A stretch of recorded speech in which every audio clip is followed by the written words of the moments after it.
One to one ஆன்மீக நேயர்களுக்கு அன்பு வணக்கம். நம்ம சேனலில் தொடர்ந்து ஜோதிட விழிப்புணர்வு நிகழ்ச்சிகளை பார்த்துட்டு வரோம். அந்த வகையில் நாம் இன்றைக்கி பார்க்க போகிறது, அடுத்தவர்களுக்கு உத்தரவு போடும் யோகம் யாருக்கு அமையும், இதுதான் இன்றைக்கி நம்ம பார்க்க போகிறோம். அடுத்தவர்களுக்கு உத்தரவு போடுறது அப்படிங்கிறது இப்போ பார்த்திங்கன்னா, அது கண்டிப்பாக உயர் பதவியில் இருக்கிறவங்க மட்டும்தான் உத்தரவு போட முடியும். இந்த உத்தரவு அப்படிங்கிறது பார்த்திங்கன்னா, இந்த உத்தரவு அப்படிங்கிற வார்த்தை பார்த்திங்கன்னா, கிட்டத்தட்ட அரசு அதிகாரிகள், இராணுவம், காவல்துறை, நீதிமன்றம் இதோட தொடர்புடைய ஒரு முக்கியமான பாயிண்ட்டு. அது அப்படின்னா அரசாங்கத்தோட முக்கியமான அங்கங்கள் அப்படின்னு சொல்லுவோம் இல்லையா, அப்படி தான். இதிலேருந்து தான் பார்த்திங்கன்னா இந்த உத்தரவு அப்படிங்கிற ஒரு வார்த்தை உருவாகும். பொதுவாக ராஜகிரகங்கள் அப்படின்னு சொல்லும்போது பார்த்திங்கன்னா, முதல்ல பார்த்திங்கன்னா சூரியனை தான் எடுப்பாங்க. அடுத்தது பார்த்திங்கன்னா செவ்வாய். சூரியனுங்கிறது பார்த்திங்கன்னா எல்லா துறைக்கும் தலைமை பொறுப்பில், அது காவல்துறையாக இருந்தாலும் சரி, ஆட்சி அதிகாரத்தில் இருந்தாலும் சரி, தலைமை பொறுப்பில் இருக்கிறது பொதுவாக சூரியனை குறிக்கும். அடுத்தது எக்ஸிக்யூட் பண்ணுறது அப்படின்னு சொல்கிறாங்கல்ல, அதாவது ஒரு திட்டத்தை செயல்படுத்துறது. ஒரு போர் அப்படின்னா போரை முன்னின்று நடத்துறது. இது எல்லாமே பார்த்திங்கன்னா தளபதிகளை குறிக்கக்கூடியது. அந்த இடத்துல செவ்வாய் வந்துடும். அப்போ சூரியனுக்கு செவ்வாய் இல்லாமல் சூரியன் இயங்காதுங்கிறது தெரியணும். இப்போ நம்ம படங்கள்லாம் பார்த்தோன்னா, பனி இல்லாத மார்கழியா, படை இல்லாத மன்னவரா அப்படின்னு சொல்லுவாங்க. படை இருந்தால் மட்டும்தானே அவர் மன்னவர்களாக இருக்க முடியும். அப்போ உத்தரவு அப்படின்னு ஒரு வார்த்தை வரும்போது, உத்தரவை போடுறது சூரியனாக இருந்தாலும் உத்தரவை ஏற்று செய்து முடிக்கக்கூடிய வலிமை உள்ளவர்கள் தளபதிகள் தானே. அதனால தான் சூரியனையும் ஒரு ராஜகிரகம்னு எடுப்போம். அதுக்கு அடுத்தது பார்த்திங்கன்னா செவ்வாயும் ஒரு ராஜகிரகங்கள் அப்படின்னு எடுப்போம். இதோட முக்கியமானது பார்த்திங்கன்னா குருவும் இந்த இடத்துல சேரும். இப்போ எதுக்கெடுத்தாலும் சண்டைக்கு போக முடியுமா, எதுக்கெடுத்தாலும் பயந்து இருக்க முடியுமா, எதுக்கு சண்டைக்கு போகிறது, எதுக்கு வேணாம், எதை சமாதான முயற்சிகளில் தீர்க்கிறது, எதை சண்டைக்கு போகாமலே ஒருத்தவங்களை கட்டுப்படுத்துறது, இதுக்கு பேர் ஆலோசனை, மந்திர ஆலோசனை, சதி ஆலோசனை, எது வேணாலும் எடுத்துக்கலாம். அப்போ ஒரு நல்ல ஆலோசகர் அந்த இடத்துல வரும்போது பார்த்திங்கன்னா, அந்த இடத்துல குரு வந்துடுவார். அதே இடத்துல தான் சுக்கிரனும் வருவார். ரெண்டு பேரும், இவர் அசுரகுரு, அவர் தேவகுரு, அவ்வளோதான். இப்போ ரெண்டு பேரும் வந்துடுறாங்களா. இப்படி பார்த்திங்கன்னா இந்த ராஜகிரகங்கள் எல்லாமே வந்துடுது. அடுத்தது தவறு செய்தவர்களை தண்டிக்கிற இடத்துல நீதிமன்றம்னு வருது இல்லையா. அப்போ அந்த இடத்துல எது சரி எது தவறுன்னு சொல்லிட்டு அந்த உத்தரவு வருதில்ல, நீதிமன்ற உத்தரவு, அது சனி பகவானை குறிக்கும். அப்போது ஒரு ராஜகிரகங்கள் அப்படின்னு பார்க்கும்போது அதுலேயே ஒரு 4-5 கிரகங்கள் வந்துடுது அப்படின்னு வச்சுக்கோங்க. இப்போ இதை எல்லாத்தையும் சேர்த்து தான் இந்த இடத்துல நம்ம சொல்ல வேண்டியதாக இருக்குது. உத்தரவு போடக்கூடிய யோகம் யாருக்கு இருக்குது அப்படின்னு பார்த்திங்கன்னா, ஒரு ஜாதகத்தில் சூரியன் வலிமையாக இருந்தால் அப்படிங்கிறத எடுக்கணும். இப்போ என்ன சொல்கிறாங்க அப்படின்னு கேட்டிங்கன்னா, 6ஆம் இடம் அப்படிங்கிறது பார்த்திங்கன்னா இந்த கடன், சத்துரு, ரோகம்னு சொல்லக்கூடிய கடனை குறிக்கிறது, எதிரியை குறிக்கிறது, நோயை குறிக்கக்கூடியது. இந்த இடத்துல ஒரு வலிமையான கிரகம் போய் ஒருத்தவங்க உட்கார்ந்தாலே போதும். இப்போ வலிமையான கிரகம்னா இந்த இடத்துல எந்த சுப கிரகங்களும் உட்காரக்கூடாது. சுபக்கிரகங்கள் உட்காரும்போது என்ன ஆகுனா, எதிரிகளால் தோற்கடிக்கப்படுவான் அப்படிங்கிறது ஒரு சின்ன பாயிண்ட்டு. நம்ம பல இடங்களில் சொல்லிகிட்டு இருக்கோம், 6ஆம் இடத்துல பாவக்கிரகம் இருக்கணும் அல்லது 6ஆம் இடத்தை பாவக்கிரகங்கள் பார்க்கணும் அப்படிங்கிறோம். ஏன்னா ஒரு மனிதனுக்கு பலவீனங்கள்ங்கிறது எங்கெங்கே வைக்கணும்னா, ஒன்று கடன் ஒரு பலவீனம், அடுத்தது எதிர்ப்புங்கிறது ஒரு பலவீனம், பயந்துட்டே வாழ முடியாத நோய்ங்கிறதும் ஒரு பலவீனம். இது மூணையும் குறிக்கக்கூடிய இடம் 6ஆம் இடம்ங்கிறதுனால 6ஆம் இடத்தில் சூரியன் இருந்தால் அப்படின்னு ஒரு விஷயத்தை எடுப்பாங்க. 6ஆம் இடத்துல சூரியன் இருந்தாலே அவர்கள் கிட்டத்தட்ட அடுத்தவர்களை அடக்கி ஆளக்கூடிய திறன் பெற்றவர்கள் அப்படிங்கிறத ஒரு விஷயத்தை எடுத்துக்கலாம். அப்போ 6ஆம் இடத்துல சுபக்கிரகங்களை விட பாவக்கிரகங்களுக்கு தான் வலிமை அதிகம். அது 6ஆம் இடத்துல போய் சந்திரன் மாதிரி ஒரு சுபக்கிரகம் உட்காந்துருச்சுன்னா நிச்சயமாக பார்த்திங்கன்னா அவன் என்ன பண்ணிடுவானோ இவன் என்ன பண்ணிடுவானோ பயந்து அதுக்குள்ளேயே அந்த சொல்லுவாங்கள்ல, வீரனுக்கு சாவு ஒரு நாள் தான், கோழை நித்தம் செத்துக்கிட்டே இருப்பானு. Cowards die many times before their death அப்படிம்பாங்கல்ல.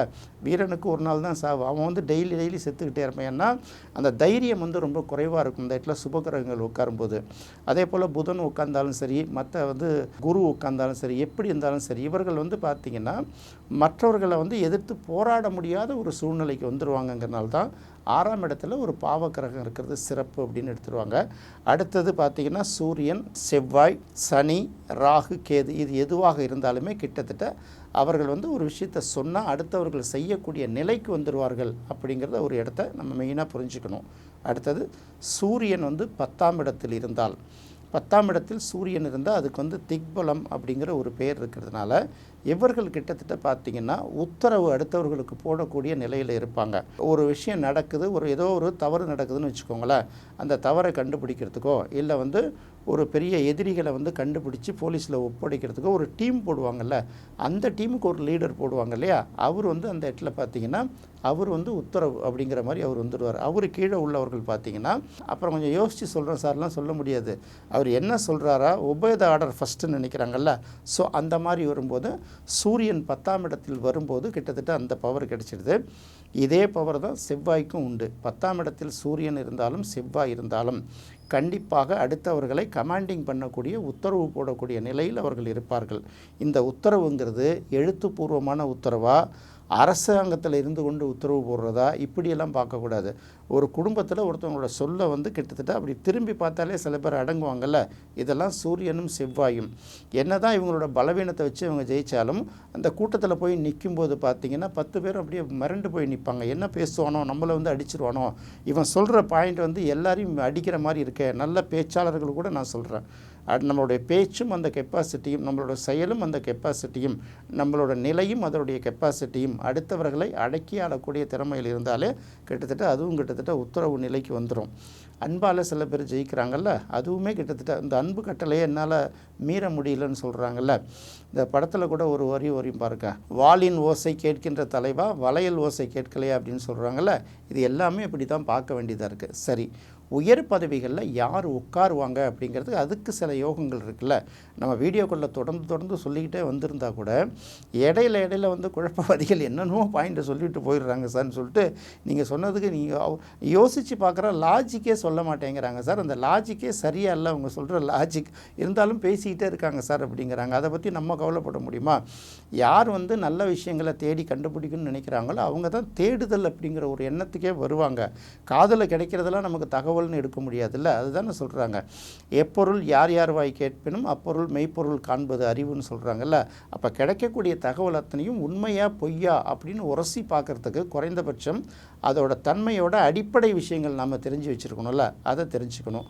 ஏற்கனவே நாம் சொன்னது தான், சூரியனும் குருவும் ஒரு ஜாதகத்தில் சம்பந்தப்பட்டு நல்ல நிலையில் இருந்தால், அப்போ நல்ல நிலையில் இருந்தால்னா சூரியனுக்கும் குருவும் ஒன்றை ஒன்று பார்த்து கொண்டாலோ அல்லது வந்து பரிவர்த்தனை பெற்றிருந்தாலோ, சூரியனும் குருவும் சேர்ந்து இருந்தால் கூட நல்ல நிலையில் மறைவிடங்களில் இல்லாமல் இருந்தால், அதே சமயத்தில் சூரியன் வந்து குரு வந்து சூரியன்கிட்ட அஸ்தங்கம் ஆகிடாமல் இருக்கணும். இப்படி ஒரு நல்ல நிலைமையில் இருந்தால் சாதாரண நிலைமையில் இருந்தும் அவங்க வந்து கடகடன்னு உயர் பதவிக்கு வந்து அவங்களுடைய உத்தரவுக்கு கட்டுப்படுவதற்காக சிலர் இருப்பார்கள். ஏன்னா இதுதான் உயர் பதவியை குடிக்கிற யோகம். இதில் வந்து பார்த்திங்கன்னா தனியார் நிறுவன உயர் அதிகாரிகளும் அடங்குவாங்க, ஒரு சாதாரண ஊர் தலைவர்களுக்கும் வருவாங்க. அதாவது வந்து கட்டுப்படுறவர்கள் பேச்சுக்கு கட்டுப்படுறது இருக்குல்ல, இந்த மாதிரி சில விஷயங்கள் அதுதான் உத்தரவு போடுற யோகங்கிறது. ஆர்டருங்கிறது வந்து உத்தரவாகவும் எடுத்துக்கலாம். அதை நம்ம செய்ய வேண்டிய நிலையில் வந்தால் கூட தனியார் நிறுவனங்களும் உண்டு, அரசு நிறுவனங்களும் உண்டு, அரசியல் தலைவர்களுக்கும் இந்த விஷயங்கள் உண்டு இல்லையா. இதுக்கெல்லாம் இந்த யோகத்தை சொல்லுவாங்க. அடுத்தது உத்தரவு போடுற யோகம் யாருக்கு அப்படி இருக்குன்னு கேட்டிங்கன்னா, சிவராஜ யோகம் மாதிரியே குருமங்கல யோகம். குருவுக்கும் செவ்வாய்க்கும் ஒரு ஜாதகத்தில் தொடர்பு இருந்து மறைவிடங்களில் இல்லாமல் இருந்து நல்ல நிலைகள் பரிவர்த்தனை கூட பெற்றிருந்தால் கூட பார்த்திங்கன்னா இது வந்து பார்த்திங்கன்னா அவர்களுக்கு அந்த யோகம் உண்டுங்களாம். அதே போல் ஒரு சில விஷயங்களுக்கு நம்ம நிஷ்கல யோகம் அப்படின்னு சொல்லுவாங்க. 4ஆம் அதிபதியும் 10ஆம் அதிபதியும் ஏதாவது ஒரு வகையில் சம்மந்தப்பட்டிருக்கணும். இந்த 2 கிரகங்களும் ஒன்றுக்கொன்று பகை கிரகங்களாக இல்லாத பட்சத்தில், சில இடங்களில் 4ஆம் அதிபதி 10ஆம் இடத்துல இருந்தாலும் 10ஆம் அதிபதி 4ஆம் இடத்துல இருந்தால் கூட இந்த நிலை இருக்கும். இது பாவ கிரகமாக சுப கிரகமாக அந்த லக்னத்துக்கு எப்படிங்கிறத யோசித்து முடிவு பண்ணலாம். இந்த மாதிரியான கிரக அமைப்புகள் உள்ளவர்கள்லாம் பார்த்திங்கன்னா நிச்சயமாக அடுத்தவர்களுக்கு உத்தரவு போடக்கூடிய ஒரு விஷயங்களில் இருப்பாங்க. இன்னும் சிலர் என்ன சொல்லிகிட்டு இருக்காங்க அப்படின்னு கேட்டிங்கன்னா, இதுக்காக தான் இவ்வளோ விளக்கத்தை சொல்லிட்டு தான் அந்த விஷயத்தில் சொல்ல போகிறோம். 6ஆம் அதிபதியும் சூரியனும் சம்மந்தப்பட்டிருந்தால் அவர்கள் வந்து இந்த மாதிரி இருப்பாங்க அப்படின்னு ஒரு விஷயத்தை சொல்கிறாங்க. இது முற்றிலும் தவறான ஒரு விஷயம். 6ஆம் இடம் அப்படிங்கிறது வந்து நம்ம இடத்துல வேலையும் குறிக்கக்கூடியது தான், நம்மளுடைய வேலைக்காரர்களை குறிக்கக்கூடியது தான். அப்போ 6ஆம் அதிபதியும் சூரியனும் சம்மந்தப்பட்டிருந்தால் அவங்க வந்து அடுத்தவர்களுக்கு உத்தரவு போடும் நிலையில் இருப்பார்கள் அப்படின்னு சொல்கிறாங்க. துலாம் லக்னம்னு எடுத்துக்குவோம். துலாம் லக்னத்துக்கு 6ஆம் அதிபதி யார் அப்படின்னு பார்த்திங்கன்னா சனி. கன்னியா லக்னம்னு நீங்கள் எடுத்துக்கிட்டால் கூட 5ஆம் இடத்துக்கு உரிய கிரகமும் 6ஆம் இடத்துக்கு உரிய கிரகமும் சனி. இந்த சூரியனும் செவ்வாயும் சேர்ந்து இருந்தாலோ அல்லது ஒன்றை ஒன்று பார்த்து கொண்டாலோ அடுத்தவர்களுக்கு உத்தரவு போடக்கூடிய நிலைமை வந்து கண்டிப்பாக வருமா? ஏன்னா 6ஆம் அதிபதி வந்து சனி. இந்த 6ஆம் அதிபதியோட சனி சூரியன் சேர்ந்திருந்தால் இது இரண்டும் கடுமையான பகை கிரகங்கிறத முதல்ல முடிவு பண்ணிக்கிட்டோம். அதுக்கப்புறம் அவங்க எப்படி உத்தரவு போடக்கூடிய நிலைமையில் இருப்பாங்க. அப்படியே ஒரு உத்தரவு போடக்கூடிய நிலையில் போய் அமர்ந்தாலும் இந்த நிலை தொடர்ந்து நீடிக்குமா அப்படிங்கிறத முதல்ல பார்க்கணும். அதே போல் சூரியன் 6ஆம் அதிபதி செவ்வாயாக இருக்குன்னு வச்சுப்போம் விருச்சிக லக்னத்துக்கு. அப்போ செவ்வாயும் சூரியனும் சேர்ந்து ஒரு இடத்துல உட்காரும்போது ஒன்றோட ஒன்று அஸ்தங்கமாகி எவ்வளோ பிரச்சனைகளை உண்டு பண்ணும். செய்கிற வேலையே தொடர்ச்சியாக செய்ய முடியாத பல நெருக்கடி. நிறைய பேர் நான் வேலையை விட்டு நின்றுக்கிறேன்னு வேலையை நிற்கிறதுக்கான சூழ்நிலை அவங்க கம்பெனி அனுப்புறதுக்கு முன்னாடியோ இல்லை அவங்களுடைய தலைமையை அனுப்புறதுக்கு முன்னாடியோ சுப்பீரியர் அனுப்புறதுக்கு முன்னாடி நானே போகிறேன்னு சொல்லிட்டு நான் நின்றுக்கிறாங்கல்ல. இவர்களுக்கெல்லாம் பார்த்திங்கன்னா நிறைய பேருக்கு பார்த்திங்கன்னா இந்த சூரியன் செவ்வாய் சேர்க்கை தான் இருக்கும். செவ்வாய் 6ஆம் அதிபதியாக தான் இருக்குது விருச்சிக லக்கணத்துக்கு. அதே போல் பார்த்திங்கன்னா இந்த பக்கம் எடுத்திங்கன்னா மிதுன லக்கணத்துக்கு செவ்வாய் 6ஆம் அதிபதியாக இருக்கும். இதோட போய் சூரியன் சேர்ந்ததுன்னா எப்படி இந்த பலன் வரும்? அதாவது ஜோதிடத்தில் எப்போதுமே என்ன பண்ணணும்னா இவங்க சொல்கிறது அவங்க சொல்கிறது இதை அப்படியே நம்பிடக்கூடாது. இது எந்த அளவுக்கு சரி வரும்னு சொல்லிட்டு அடிப்படை விஷயங்களை தெரிஞ்சுக்கிட்டு அப்ரோச் பண்ணி பார்க்கும்போது தான் இந்த நிலை தெரியும். என்ன நேயர்களே, இது உங்களுக்கு ரொம்ப பிடிச்சிருக்கும்னு நினைக்கிறேன். மீண்டும் மற்றொரு சுவையான நிகழ்ச்சியில் சந்திக்கலாம். நன்றி, வணக்கம்.